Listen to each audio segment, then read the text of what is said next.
C'est un plaisir de vous servir. Bienvenue dans ce nouveau numéro de décryptage sur WAB Info TV. J'ai le plaisir de recevoir une fois de plus dans cette émission Lumumba Kambere. Il est actuellement acteur politique, jadis un activiste au sein du mouvement citoyen. Mesdames et messieurs, j'ai le plaisir de le recevoir en tant qu'acteur politique.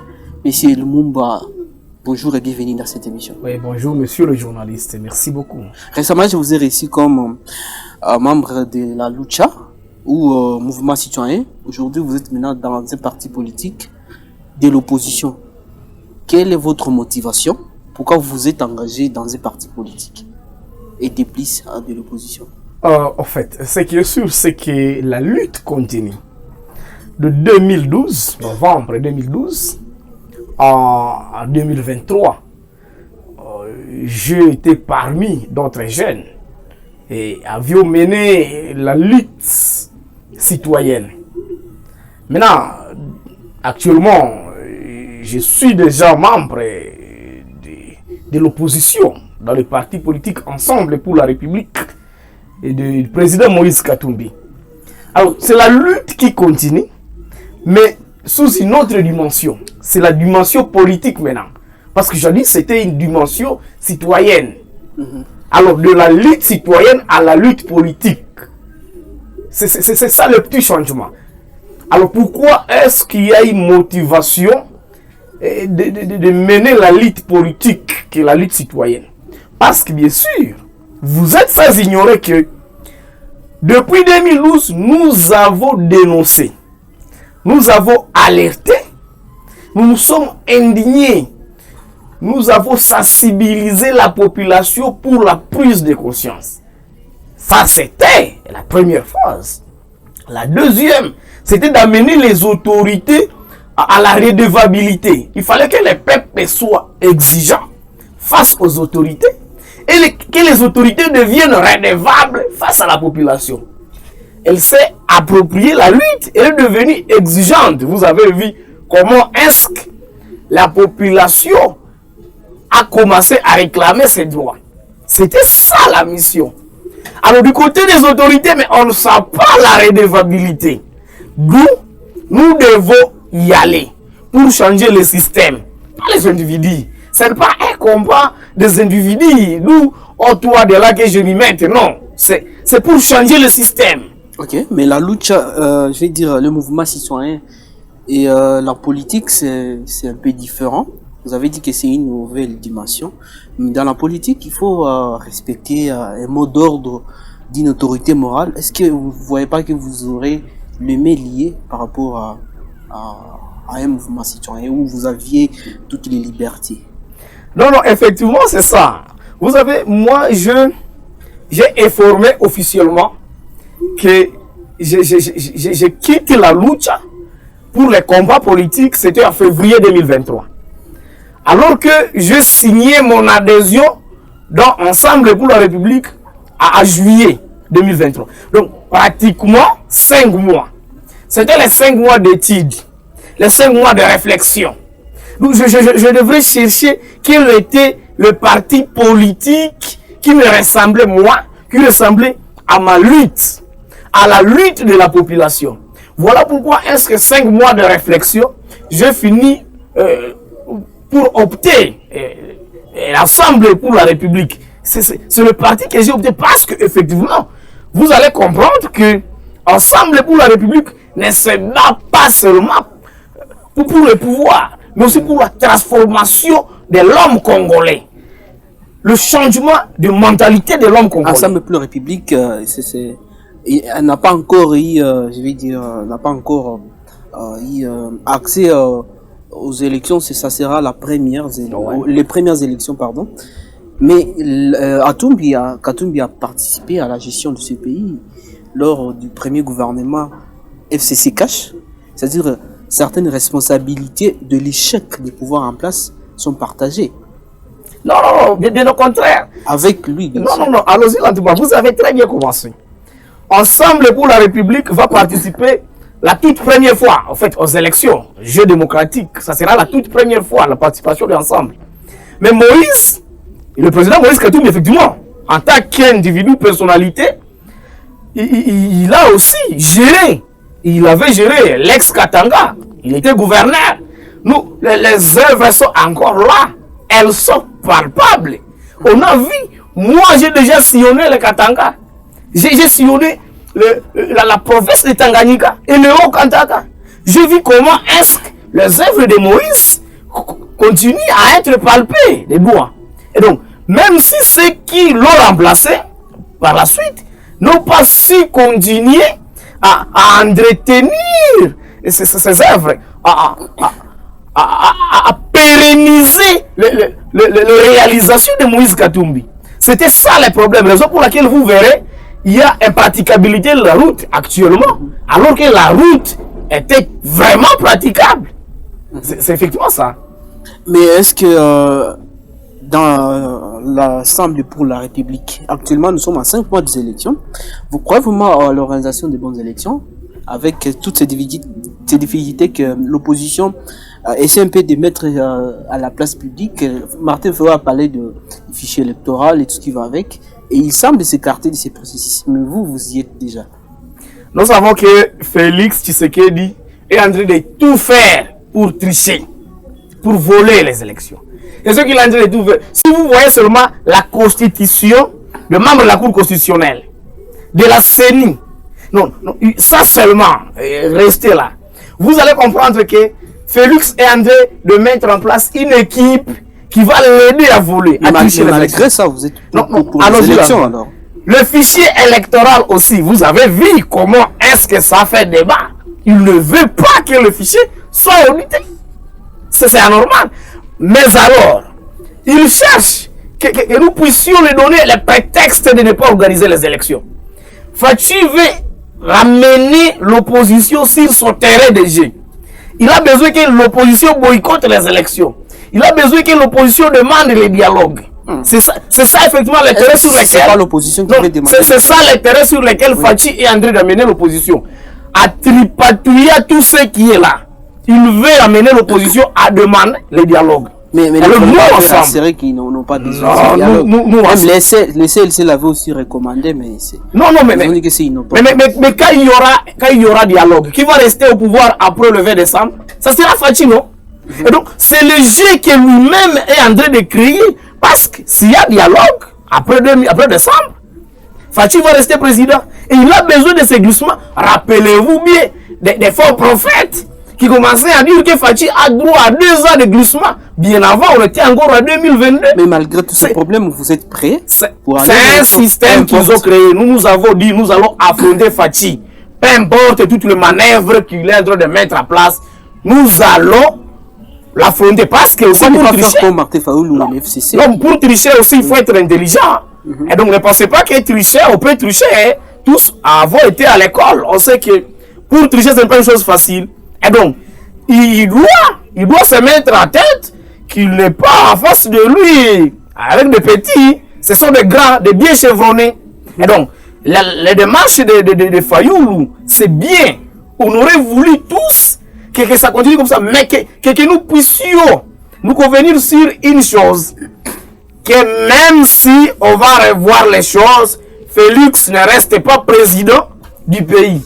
Parce que tout ce qu'il est en train de demander là, c'est pour qu'il reste président. Et donc, nous ne pouvons pas cautionner cette bêtise et nous ne pouvons pas lui donner une seconde de plus de rester président du pays. À 5 mois déjà, vos recommandations n'auront pas des réponses idoines, si je peux le dire ainsi. Parce Effectivement. Il a pris le temps. S'il faut tenir compte de la révision de l'équipe, de la CENI, de la Cour constitutionnelle, c'est qu'il y aura... Ça prendra beaucoup de temps, pas moins de 2 ans, s'il faut le faire. Je te dis, c'est une carte qu'il a bien jouée depuis longtemps. Quand l'église catholique, quand l'opposition, quand les mouvements citoyens, la société civile demandaient à ce que Kadima et son équipe ne soient pas investis. C'est ce que nous demandions depuis longtemps. Mais Fachi savait à quoi il jouait. Peu importe la forme que tu vas faire, même si c'est en violation de la Constitution. Nous le répétons, c'est en violation de la Constitution. Mais nous allons l'affronter parce que nous ne voulons pas donner à Fachi une seconde de plus. Une seconde de plus de ne pas organiser les élections. Oui, effectivement, de rester président de la République alors qu'il a échoué sur tous les plans, dans tous les secteurs. Aucun secteur n'a marché. Aucun. Zéro. Zéro secteur. Mais quand même, quand vous dites zéro, c'est quand même exagéré parce que même si quelqu'un a échoué, mais il n'a pas échoué, je vais dire lamentablement, il a fait quand même quelque chose. Ouais, quel est ce quelque chose? Lui-même, d'ailleurs, il s'est plaint de... Vous êtes journaliste, non quoi? Bon, c'est pas à moi de vous dire quoi. Non, vous êtes journaliste. Mais qu'est-ce qu'il a fait? Ne fût-ce qu'un seul secteur où Fati a fait des réalisations. C'est quand même trop exagéré. Non. Mais quoi? Qu'est-ce qu'il a fait? D'abord, pour parler de ces réalisations, nous devons connaître sa vision. C'était quoi la vision de Fati? Le président de la République, sa vision. Il n'y a pas de vision. Mais non. Mais donc là, il ne mérite pas un deuxième mandat. Parce que sa mission, selon lui, il s'est heurté à beaucoup de problèmes. Notamment l'FCC qu'il avait empêché et tout ce qui va avec. Mais l'FCC n'est plus là. Il a accusé FCC, il a accusé Kagame, il a accusé Moïse Katumbi, il a accusé tout le monde, il a accusé l'Est, il a accusé l'Ouest. Bon, il finit par accuser son entourage. Dernièrement, il a dit je n'ai même pas 5 personnes derrière moi. Il a accusé la justice, il a accusé les journalistes, il a accusé la France. Lui seul est. Merci beaucoup. On va finir cette émission dans quelques minutes. Est-ce que vous aviez été satisfait de votre élite au sein de la lutte avant d'entrer en politique? Oui, nous avons fait ce que nous pourrions faire. Le climat politique ne nous a pas laissé le choix. Vous avez vu des arrestations de militants. Vous avez vu des assassinats. Vous avez vu comment est-ce que nos manifestations ont été réprimées. En fait, la Constitution dans son intégralité a été violée. Nos droits, nos libertés ont été violées. Merci. Et donc, nous sommes fiers de voir comment est-ce que la population s'est approprié la lutte. La population a pris conscience. Et maintenant là, on voit comment est-ce que la population réclame ses droits. Mais nous n'avons pas été satisfaits de la non-redevabilité des autorités face à la population. Et donc, nous avons réussi à éveiller la conscience de la population, mais le climat politique ne nous a pas laissé le choix. Alors, vous serez candidat aux élections communales. À quel niveau déjà? C'est à la mairie? Je sais pas. Non, moi je suis ambitieux candidat conseiller municipal. Communal, la commune de Karisimbi, ici à Goma. Okay. Pour devenir maire de ville de la ville de Goma. Okay. Parce que moi je pense que la mairie, pourquoi la mairie de Goma a un problème de ce leadership, de ce grand homme capable de gérer la vie de Goma à la hauteur de son nom. Alors, quel sera votre cheval de bataille? Quel sera c'est quoi les grands problèmes que vous allez poser quand vous serez maire de la ville? Non. Les grands problèmes qui guettent la ville de Goma. Une fois maire de ville de Goma, la première des choses, c'est je vais éradiquer les sécurités. Les sécurités. Parce que c'est anormal que dans une ville de Goma, une ville qu'on appelle touristique, le chef-lieu de la province, où on a un gouverneur, on a un maire de ville, on a les commandants de la 34e région, en fait, toutes les institutions provinciales, qui est un système qu'on appelle 40 voleurs, qui volent, qui pillent, qui massacrent, sans être inquiétés par qui que ce soit. Nous avons le cas Katindo, où il y a des militaires, nous avons le cas Munzenze, où il y a des policiers, mais c'est anormal. La population, nous payons les taxes et les impôts pour payer effectivement les services de sécurité, parce que nous avons droit à la sécurité. Mais en contrepartie, au lieu de nous sécuriser, nous sommes insécurisés. Ça, c'est la première des choses. Deuxième des choses, comment pouvons-nous nous imaginer qu'une ville comme Goma, où nous avons le lac à moins d'1 mètre, lac Kivu, que nous puissions manguer de l'eau en Goma? Ça, c'est anormal. Troisième des choses, comment pouvons-nous nous imaginer que le mot Goma, l'identité de la ville de Goma, puisse héberger des militaires, des bureaux administratifs, alors que c'est l'identité, c'est normalement le mot qui devrait porter son vrai sens. On doit transformer le mot Goma à un site touristique. Et ce site-là peut générer beaucoup de moyens pour la ville de Goma. Comment pouvons-nous nous imaginer une ville touristique où il n'y a pas de routes, les routes secondaires? Comment pouvons-nous nous imaginer ça? Alors c'est anormal. Comment pouvons-nous nous imaginer une ville comme Goma où les jeunes n'ont pas là où ils peuvent aller passer leurs loisirs, se divertir? Il n'y a pas de terrain de football. Et à commune de Karisimbi, et à commune de Goma, pas de terrain de basket, à commune de Goma, à commune de Karisimbi. Mais c'est anormal. Alors que tous ces politiciens, toutes ces autorités disent qu'ils travaillent pour la jeunesse, ils travaillent pour le pays. Raison pour laquelle vous trouverez les jeunes aller se divertir dans des Nganda. Parce qu'ils n'ont nulle part pour aller et passer leur temps. Ces problèmes ne relèvent pas de l'autorité. Non, si les jeunes vont dans un bistrot, ça n'engage pas l'autorité. Le pays doit avoir une politique, responsabilité. Une politique selon laquelle il faut encadrer les jeunes. Les jeunes doivent avoir le lieu de loisirs. Les jeunes doivent avoir des loisirs ou du travail. Non, ça c'est la première des choses. Ils doivent être occupés et par les sports et par l'emploi maintenant, le travail. Alors, l'État n'est même pas à mesure de donner le travail aux jeunes, non plus le moyen de les occuper autrement. Mais il y a certains sites où les jeunes vont pour se divertir. Non, mais... Mais quel site du gouvernement? Les stades, par exemple, du stade? Et nous voyons aussi... mais ce n'est pas aménagé. Quand on parle du stade, on doit voir l'infrastructure. C'est quel genre de stade? Le stade, le volcan qui va être réaménagé. Qui va être réaménagé? C'est quel contrat? Privé-public? Oui, ça va. Il faut parler du stade, le volcan, où la femme avait demandé 1,2 million. La femme avait donné 700 000 $. Il fallait que le gouvernement congolais donne 500 $, ne fût-ce que 500 000 $. Mais le gouvernement ne l'avait pas donné.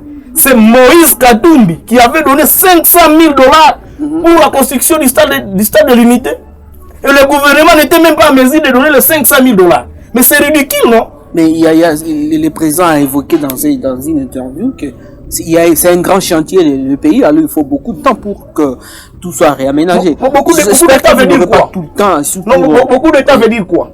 Beaucoup de temps. Quand le président dit beaucoup de temps, ça veut dire quoi? C'est un moyen de s'excuser pour quelqu'un qui veut bien faire, quelqu'un qui a besoin de réaliser. On va finir, mais même 2 ans, même 2 ans suffisent pour que le pays ait des routes, pour qu'il y ait la sécurité.